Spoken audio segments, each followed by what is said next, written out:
Hakim anggota Morgan Simanjuntak menanyai soal perasaan Ricky Rizal usai rekannya Brigadir J tewas terbunuh di tangan Baradae. Hal itu disampaikan Morgan Simanjuntak dalam persidangan pemeriksaan terdakwa Ricky Rizal di Pengadilan Negeri Jakarta Selatan pada Senin 9 Januari 2023 hari ini.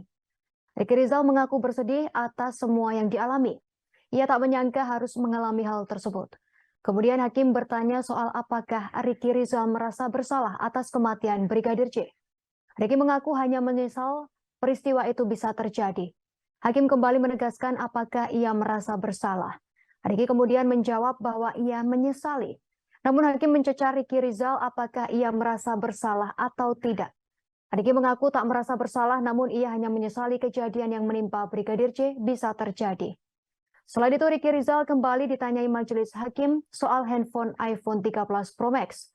Selain itu beserta uang yang diberikan Putri Chandrawati usai pembunuhan Brigadir J. Handphone iPhone itu diberikan kepada Ricky Rizal di lantai 2 rumah Saguling pada tanggal 10 Juli 2022. Ricky menuturkan setelah itu peristiwa mereka dikumpulkan di ruang kerja lantai 2 rumah Saguling. Ricky berujar Verdi Sambo sempat menunjukkan amplop dan mengatakan bahwa isinya 500 juta rupiah.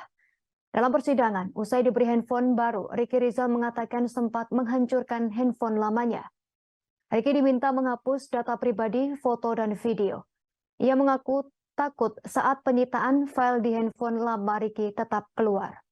Hal tersebut terjadi dan menjadi alasan mengapa ia menghancurkan handphone lamanya. Baik, perasaanmu sekarang bagaimana? Biasa aja atau gimana? Perasaan terkait keadaan saya sekarang yang mulia. Kami ingin tahu bagaimana perasaanmu sekarang. Saya merasa sedih atas semua yang saya alami yang mulia. Hanya sedih. Siap yang mulia. Nah, selain itu, selain merasa sedih, Ya saya tidak menyangka kalau saya akan mengalami hal yang seperti ini yang mulia. kamu tidak ada merasa bersalah apa tidak? Saya menyesali kenapa Jangan, pertanyaan saya jadi jawab ya. Kamu merasa bersalah apa tidak? Itu saja dulu, biar kami tahu. Mohon izin yang mulia, bersalah atas apanya yang mulia? Atas kejadian ini, ada perasaan bersalah enggak? Enggak. Kalau dibilang bersalah, saya lebih menyampaikan kalau menyesali kejadian seperti ini. Menyesali ya, Iya, gitu iya, ya. iya.